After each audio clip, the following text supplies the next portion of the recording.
All right, we're gonna play down the Ginny Fae, and we're gonna go ahead and play out the Questing Druid, which in turn creates a 2/2 cat instead of a 1/1 flyer with haste, and we swing everything through here for potentially lethal.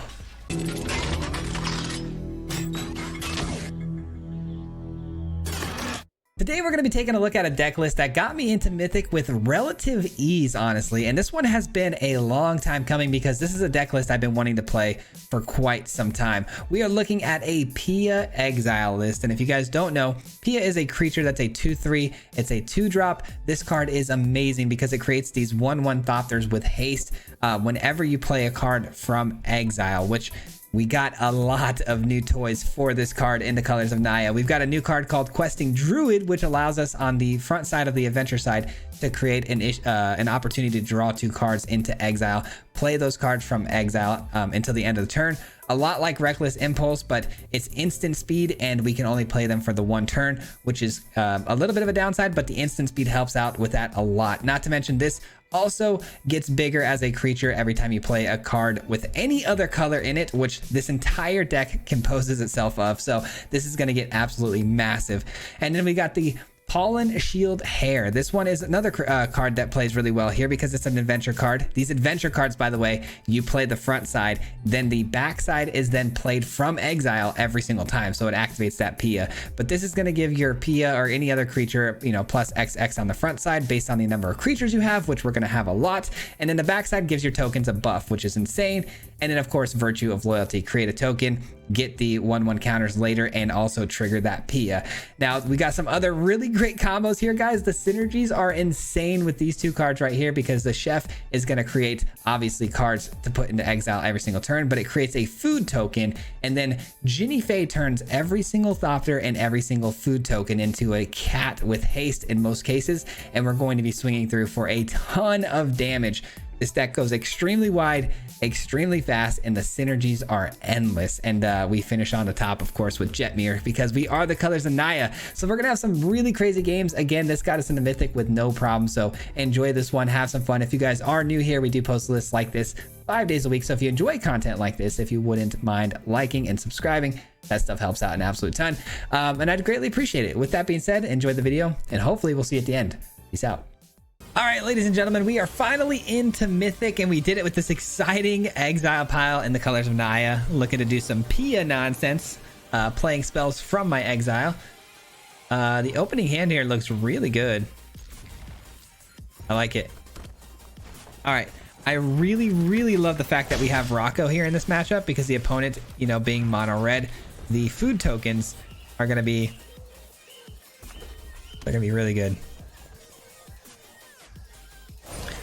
Let's hope the opponent's not, you know, absolutely destructively, you know, fast here. Hopefully they have a bit more slow plays, but I highly doubt it. I'm sure they're going to find, you know, a bunch of fireballs to throw at my face here, pump up the Swift Spear, but hopefully not. I mean, we have the Virtue of Loyalty, which can come in and make a nice little flash block against the Scoundrel. That pumps up the Swift Spear. Hits us for 1. Do they have another 1-drop? They do not have another 1-drop, which means trouble for me because again they might have a play with fire here, but I have really no choice other than to play this, and it's definitely a play with fire. So 2/2's gonna die. At least we get Rocco in, and Rocco makes for a really good blocker because it can absorb a lot of the red damage being a 4 toughness. I think we got this. If they do it now, that's amazing because they just, oh, it's a rage. Okay, I should have known better. They still lose that though, which is great. Let's see. Let's go with this. That way we don't take any damage. Oh, we still have to take damage. What am I saying? Still got to take damage. All right, so we get a Ginny Fae. Okay, Ginny Fae is nice. Ginny Fae is very nice. And they have 3 mana to use here. A creature coming down is going to get a 1/1 counter from the Kamano, and it's a Bloodthirsty Adversary, which we can block. Well, we can't really block any of this, can we? 3, 4, 5, 6, 7 damage. Wait, no, we can. We can't actually block it. Hold on. We can block here. Right? because if they do 2 damage to the Rocco, this goes to a 2 power. They would be killing us, but we're going to get the 1 counter from the play with fire, which would actually kill their Swift Spear. All right, I like it. I like it. See, that was a mistake. They thought it was the right call, but the 1/1 counter is really what's going to save us here. Feels bad, man. Let's see. Yeah, they're reading it now. Like, what the heck just happened?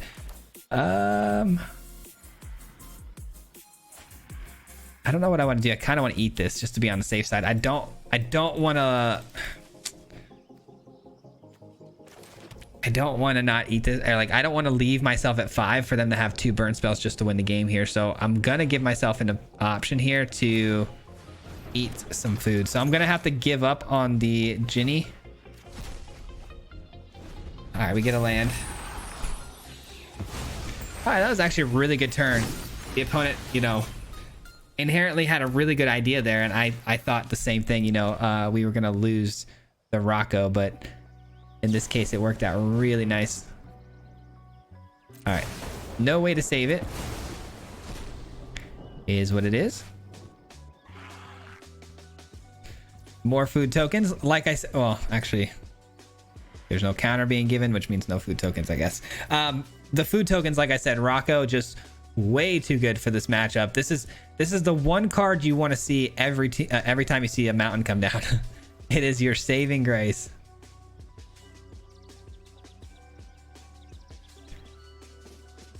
All right. I may even still make a block here, even though that there's a possibility of a play with fire or lightning strike, because I can eat the food and then just replay another Rocco next turn, and we're golden. No attack stuff from the opponents. They chicken out there. I love it. Absolutely love it, mate. All right, we're back to 8. Let's see, do I get any value in hand here? Okay, so look, we're gonna do this. Play the thicket, get ourselves a 1/1 counter. Get the food token. Being at 8 feels a lot better than you know, being at that 5. So I'm okay with tapping out here a little bit more loosely. No attacks. And they get a Nahiri. That's so good because it can blow up my Jaya, but it will cost them almost all their mana. Thank goodness my Rocco's out of range. That could have been bad. They play a land before the Nahiri Warcrafting, because I would imagine they're going to play that, right? They got to blow up the Jaya. I'm glad they can't direct the 5 damage to my face either. Okay, that's fine. Lightning strike.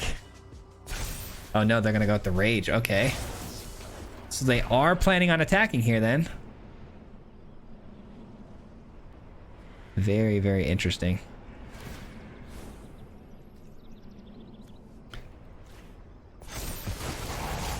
All right, so it's got a 6/4 trample. It's not getting through my 5/7. Mistakes were made on the opponent's part. Yep, there's the scoop. All right, cool. They walked into the Rocco's 1/1 counters twice in a row. That's a card that's very, very complicated to play around, because you got to do the math of the after effects of, you know, whatever it is you cast from exile, because even though the Bloodthirsty Adversary, you know, isn't necessarily, they're not playing the card that Rocco gave them. They are playing a card from exile, which pumps up that Rocco. So, you know, it's a really hard card to play around. It gets pretty tricky. All right, I'm not mad at that last game. I mean, we went up against a very tough matchup there in Mono Red, and we performed pretty well. Opening hand here. I mean, it's definitely keepable. I'm trying to think of how I want to do this mana-wise. I think I'm going to drop this first because I don't have a 2-drop. Will I end up regretting that? Probably, but even if I get a 2-drop, let's just say I get like a Virtue, right? I still wouldn't be able to play it because, you know, the farmland or the pass would still come down tapped. All right, let's go here. Let's go here. Got a 2-drop in Pia, which is great, but I'd rather have Rocco down and established before that comes down. Come on down, Rocco. Give me something good here. A land would be preferable. Leyline Binding on the Skrelv. That's really good value for us. That's one of their best removal spells. A 1-mana removal spell for pretty much any permanent they want. And they use it on the Might. The Might is coming in very clutch. It was a card I wasn't running in this build, and for some reason was like, you know, running at like a 60%, you know, a little less than 60% clip. And I could not get it dialed. And for some reason, it just was not happening. And you add in Skrell's Might and you realize just how much removal people are actually running against you. And it's kind of crazy. All right, well, I'm giving a chance to Pia here, but with the Skrell's Might out there and having summoning sickness, the Pia might still die here.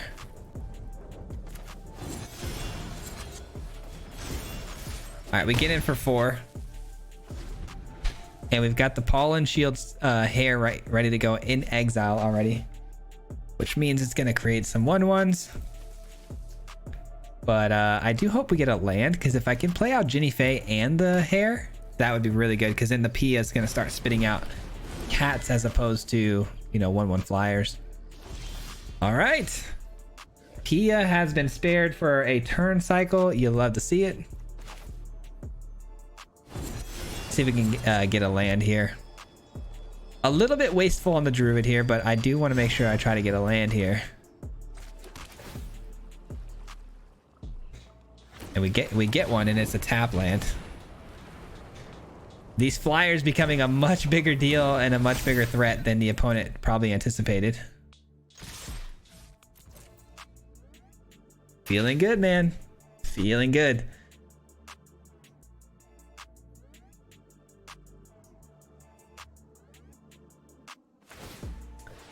Herd Migration just to go grab some land here. I am really scared of this next turn. This next turn is going to either win me the game or lose me the game. It's that simple. We're going to create enough threats here that, you know, we easily could, you know, swing through for lethal, but we're also in range of Sunfalls, which are very, very much a real thing, and, you know, could end up blowing out our entire game here.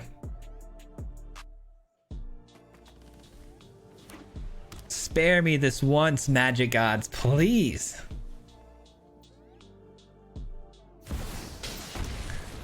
Let's go. That's huge. All right, so they're going to exile something in minus. All right, that's totally fine. That's totally fine, because this is where all of the synergies collide for one absolutely astronomical play here. All right, we're going to play down the Ginny Fae, and we're going to go ahead and play out the Questing Druid, which in turn creates a 2/2 cat instead of a 1/1 flyer with haste. And we swing everything through here for potentially lethal. GG's, my friend. GG's. Let's go. That's what I'm talking about. What a good game. What a good game. All right. Now, I'm glad you guys got to see at least a little taste of what the Ginny Fae and, you know, Ginny Fae can do with all the extra tokens. Not to mention, you know, Rocco creating food tokens could be threats as well. Opening hand here is absolutely terrible. All right, this one's much better because we do have the Impulse, which can go find us, you know, some more lands potentially here. We'll see. Oh boy, we're up against mono red and we don't have Rocco in the opening hand. We are asking for a lot of trouble here. All right, Phoenix Chick. That's a flyer. Now getting a 1/1 counter could be very, very bad for us. Pia does create flyers though, which is nice.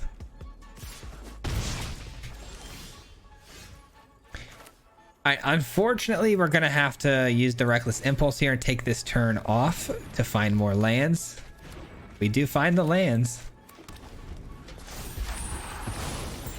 I guess that's something to be excited about. Something that's not to be excited about is the fact that Pia will be absolutely exposed here to burn mechanics from the opponent. Yikes, dude. All right, well, we're probably gonna lose this one, unfortunately, but you know, not much you can do in this spot. Just had troubles getting the lands down, which made things tough. Yeah, I'm gonna pass the turn here and just go Virtue of Loyalty. I think that's the right call. Making another decent block here. Interesting. What's the last card in hand? That's all I really care about. What is that last card in hand? Is it a burn spell? All right, they send everybody. No surprise there. There's the burn spell. Unbelievable. All right, they got the burn spell. We go ahead and we get the virtue down. Let's start, you know, taking some of these guys out here. So if I block, I really want to get this one gone because it's got the wicked roll token, which, you know, deals that 1 damage to me. And if I block like so, I take 2, 4, 6, 7 damage. Yeah, that's so much damage. We're so close to death. I don't really have much of a choice though, do I? Yeah, this game's probably as good as over. There's really nothing that saves me here. Nothing really to save me here. I mean, I have plenty of blocks on this next turn, I believe, because I will be playing out the Pia. Doing this. That way we have something that can create a Thopter for me. So I've got 3 blockers here, which is enough to block the current board state here. Oh, no, it's not. They've got the Mishra's Foundry, and they find another haste threat anyways. All right, we put up a pretty good fight. Not as good of a game as we could have asked for, though. Just struggled to hit, you know, struggled to hit those lands early. Had to play a little bit later, and then not having a Rocco in that matchup is not good. Yeah, that's one of those situations, man. You see a mountain hit the field first. You look at your hand, you see Rocco, and you're smiling ear from ear. If you don't see Rocco, your heart starts pounding.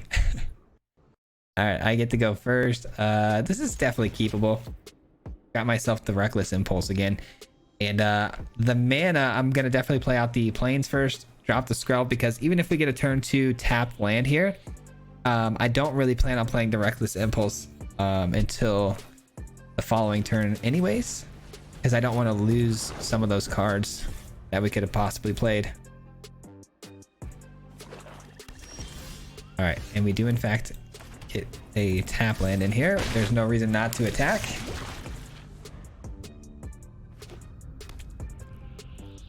Dimir, I actually don't mind Dimir. As long as I don't see a white source come down, I think I'm actually pretty happy with that matchup.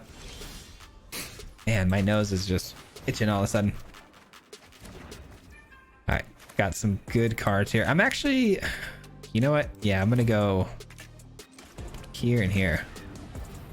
I want to make sure that the Might is ready to go next turn to protect the Pia, because we can get it down next turn and create a Thopter immediately.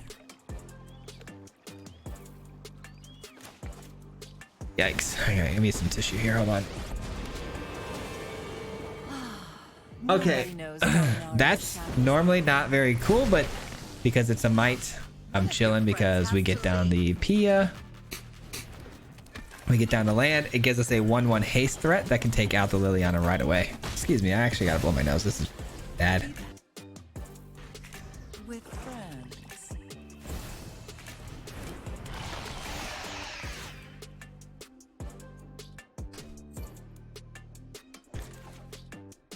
All right, we're back.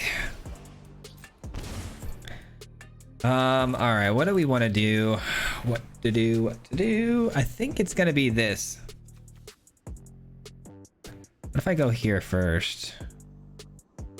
No, that wouldn't work. That wouldn't work. So let's go with this.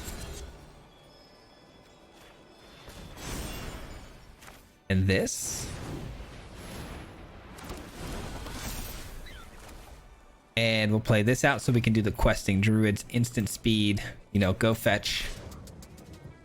And I'm only going to swing through with this because I do want to make sure I have a Thopter to just chump block that Shieldred. I don't really want to lose any of my other, you know, core pieces to the build here. The hair, the Pia, we don't want to lose those unnecessarily. All right, that's fine. It's not fine, obviously. It's our biggest token generation tool, but what can you do, you know? What can you do?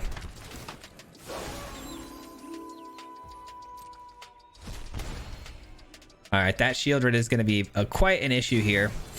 We did actually used to have the Nahiri Warcrafting in the build for that Shieldred, but it didn't come up as often as I would have liked, so we had to make that cut.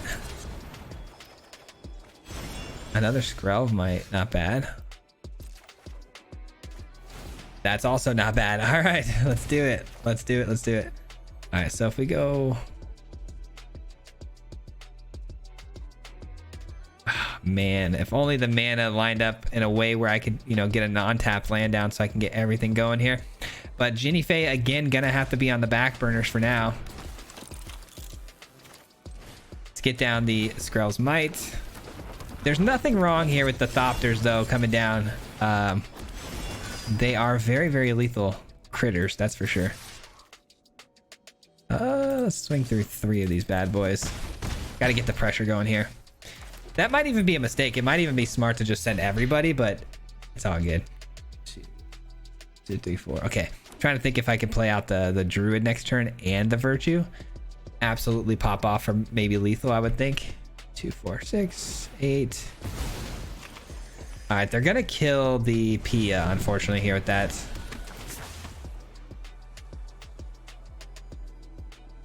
You would think, right? Yeah, there it goes. Pia's dead. All right, so we got to figure out a way to close without that. That's tough. Interesting. Very interesting. All it does really, though, is just sets us back like a 1 turn. We could have closed out next turn, but instead we're just going to close out the following turn. Because what we're going to do here is get down to Virtue of Loyalty. Send these bad boys over the top, and then they all untap, as well as get 1/1 counters. And now they're on the clock. Let the clock begin. Still haven't seen a single planes yet, so this should be pretty easy. Is that it, really? All right. Another Ginny Fae. Pretty cool. Without other ways to generate tokens, though, Ginny Fae is just kind of a 3/3, so I'm trying to find a way to generate some tokens, you know what I mean? All right. Let's get this down. Let's get the Ginny Fae down.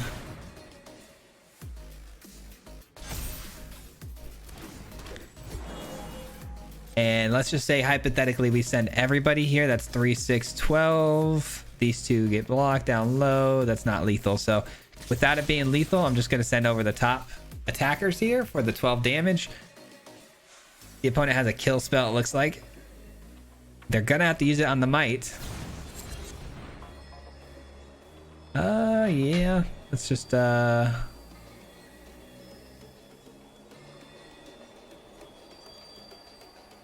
I'll protect. Shoot. No, I'm not going to protect it. I'm going to let it go. I'm going to let it go because if the opponent has, like, let's say a kill spell, like a Go for the Throat, and they use it on the shield hair, that would actually be really bad. So I'm going to wait to protect the shield hair from a kill spell like that. Yep, that's exactly what I thought was going to happen. All right, that's what we do. And then we untap everything, which allows me to protect my creatures again, which is absolutely broken. I love when I make the right call. It's like it's so rare when I'm like locked in the zone and making good calls. So it feels good when that happens. Magic is such a crazy game, man.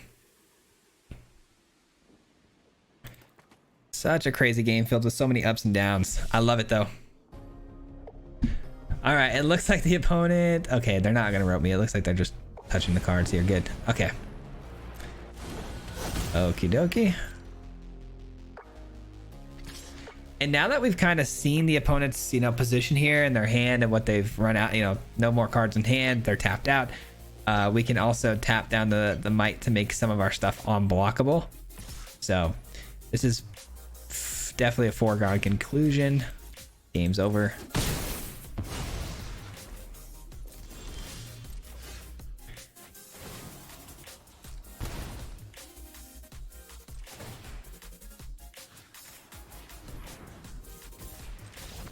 And there's the GG's. All right. I know it was probably a little overkill there doing all that stuff. I should have just swung through there, but I didn't want to make any errors. I wanted to make sure we closed out cleanly, and we do. GG's. Very good game. All right, man, we are cruising along. Let's get this thing up to 94%. Hopefully that'll be this game. We'll see. All right, we're starting to see some numbers next to names here. That means we're playing well. That's what that means. All right, opening hand here looks good enough to keep. I don't love it because if the opponent, you know, hits me with some removal here early on that Pia, could get a bit ugly, but we'll see. Blue mana. Okay, I'm not too afraid of blue mana. It could be mono blue, I'm assuming. So the faster we get on the board and the faster we pressure them, the better. Never mind. That changed pretty quick. That changed quickly. Let's attack in here. Okay, no smite. That's great. No counter spells. Even better. All right, let's get some information here. Just a land. No information, unfortunately. Is that a good thing or a bad thing, though? You know, do you want to give them anything aside from a land? Probably not. All right, we try to resolve the Jinnie Fey, because if we can resolve the Jinnie Fey, things get pretty crazy. Yeah, I didn't think so. That was wishful thinking.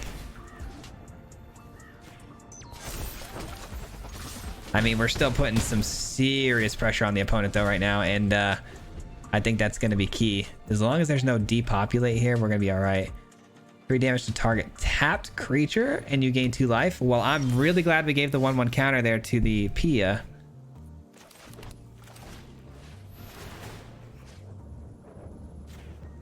There's the scoop. Let's go, dude. Absolute destruction of our opponent there. I really wanted to see what their deck was, though. Clearly being in the top 1400, it must have been something pretty cool. It definitely felt like a control build with Make Disappear and things like this deadly riposte. I don't even know. Anyways, fun game. That's what I'm talking about. That's what I'm talking about. Yeah, that was definitely the plan there, guys. If you're ever up against an opponent that you know instantly is like trying to control counter spells, things like that, bounce things, attack fast. Get in there as quick as possible. Start dishing that damage out. This is an interesting situation because we have 2 lands. We need a red source to get the Pia down. The hand, though, looks really, really good. If we don't hit lands, we just lose the game off of nonsense. Come on, deck. You know, Arena, sometimes it provides, sometimes it taketh away. So let it provide today, please. Let's go. Magic's easy. Magic is easy. Let's not give him the red information just yet. And whenever it enters the battlefield, or whenever you cast a spell with mana 5 or greater, draw a card. Okay. All right, so the opponent's looking to do some really big things here. Probably some ramp coming up our way here. We might even see a like a stomper or something. All right, let's go with Jinnie Fey. Let's go with Jinnie Fey because if I play next turn the red source, we get Pia down. Ah, that still doesn't work, does it? We need 1 more land. Huh. I'm trying to think here. That's a good find. That's a good find. Let's see. 3 creatures at least will have the Vigilant in the 1/0, which is really good. I'm gonna do that. And I'm looking for 1 more land here. If I could just get 1 more land, we get the Pia down, and then we get to do the Pollen Snare front side and back side, which will create a 2/2 cat with haste and pump up the field of tokens, and we should be able to close out. Choose 2. Search your library for basic land card, put it on the battlefield, tap and shuffle, create a 1/1 human token. That's a pretty sweet card. All right, here we go. Pia comes in. We do the snare stuff. Let's give it to the weakest creature, which now becomes the strongest creature. And we create the hasty threat. And we send everybody in with trample. That should do it because the 9-powered creature has trample now. GG's. We just reached that trample threshold, I believe. I believe it is the 6 creatures that you receive that buff. Let me just double check. As long as 6 creatures, you get the trample. Yeah, okay. Just making sure we hit that right on the threshold there. See, I love how Arena takes care of that stuff where you don't got to think about it, but Man, it feels good to be competing in Mythic again. It's been a while since I've really like locked down and tried to get into Mythic, you know, at a decent time and really try to compete for high 90s, hopefully a number soon. We'll see, but opening hand looks good enough to keep because we got a really good curve here. We got Virtue of Loyalty into the Rocco. Going second against potentially 5 colors.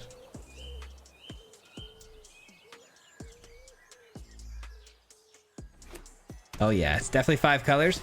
And it would appear that they have a Leyline Binding ready to go. There was something kind of sticking there, but I don't think the Leyline Binding would stick without a target, would it? Black, red, green, white, blue. Yeah, they got all 5 colors. I will say it's pretty funny how often that seems to happen. Someone running 5 color decks and they have all 5 colors by their second land. Kind of wild. All right, let them do their thing here. Get that basic. We definitely might be in trouble here just because of the speed at which we're kind of moving at. We're not really going to be able to keep up with the opponent because they've already found all 5 colors and they're already ramping. So their combo is going to be online potentially by next turn. And but what I mean by their combo is they are probably trying to achieve an Ayara here, get down the Ayara, and then you know, do some shenanigans with the Bramble. That's a really good card we just hit in exile there though, because now it's not going to be playable for them. Love that. Briefcase. Okay, I did not expect that. I thought for sure the Ayara was coming down.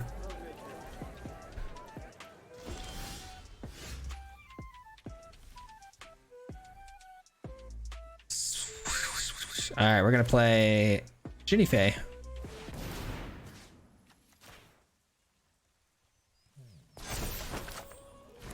Yeah, we are absolutely moving way too slow here to be able to keep up with the opponent, I think. Is there a reason to send both of these through here? They could have Smite or Seed of the Empire. No Wandering Emperor. Well, actually, hold on. Sacrifice. Yeah, they could actually Wandering Emperor here. All right.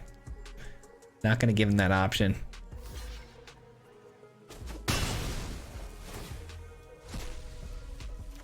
And we get a Pia. That's really good. Okay. I'll take it.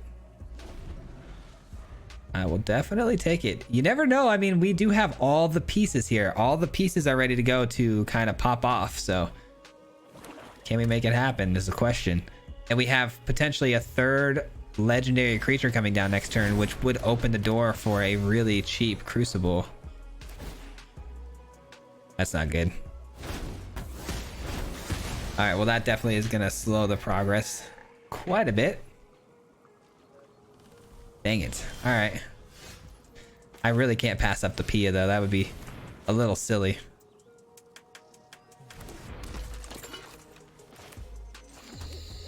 And we'll go with the Crucible here, which will create us what? What do we want? Dogs or cats? Probably dogs for now, because we don't plan on attacking in here. They have the haste anyways. I forgot because of the ability of this. Nice. That's pretty sweet. No attacks. I don't want to run it right into an Archangel of Wrath for them to gain 3 life and for me to lose a threat. I want to try to go a little bit wider, and if I can get the Virtue of Loyalty down. No, not like this. Not like this. I mean, we can't stop drawing lands either. We're getting flooded out, so that's gonna have to do it, unfortunately. That'll be a big GG's for you, boy. All right, we're creating a 1/1 here because they've got the 7/7 that can attack through next turn, and I'd like to have something to chump it with. But yeah, I'm pretty sure this is a foregone conclusion. We definitely lost this one. Sunfall, the Eater of Worlds. Farewell's little brother. There it is. That's gonna make me lose my Jaya. My only way back into this game. Jaya's nice because it's a lot of card advantage, you know, but gonna lose it this time. Not to mention they just found the Persistence, which is pretty wild. I'll be fine. All right, Here's the rule. If we draw into a land here, we concede. If we don't, we'll see. Concede it is. It's that simple, huh? Got absolutely flooded. A little bit of a joke on that part of the, you know, of the game's end, but you know, otherwise not a bad situation. These games have been really, really good. That's going to do it for me today, guys. Thank you so much for hanging out. I appreciate it very much. We'll be back again here tomorrow with another deck list, of course, for you. But thanks for watching. Again, the list was super fun, super synergistic, and I, you know, had no problems getting to Mythic. So I think you guys are going to really enjoy this one. I hope so, at least. But we'll be back again here tomorrow with another deck list. Let me see here. I actually can tell you what it's going to be. It's going to be an Orzhov. It's going to be an Orzhov Planeswalker deck with a ton of token shenanigan. You guys should definitely stop by because we went undefeated. It absolutely slapped. But anyways, that does it for me. Thank you so much for watching all the way to the end of the video. It means a lot to me. It helps out with the YouTube algorithm more than you might know. And lastly, one big shout out to the Mardu Mob. If you guys don't know, the Mardu Mob is the membership program on this channel. So huge thank you to them for helping support my channel monetarily every single month. If you guys need to know more about that, it's a little join button down below or the link in the description. It'll tell you more about that. But thanks to you guys if you're watching. I appreciate it very, very much. Thank you, Marty Mob. And we'll see you guys tomorrow. Till next time. Peace out. Hit him 3 times like a hat trick. The name is Swayze, you know Patrick. If you play him, then it's tragic. Hit him with the mythic, yeah, that's magic. Yeah, MTG, that's what you'll see if you like and subscribe. With the upload, man, all of the time. Coming with the best decks, this is the meta. This ain't cheap, yeah.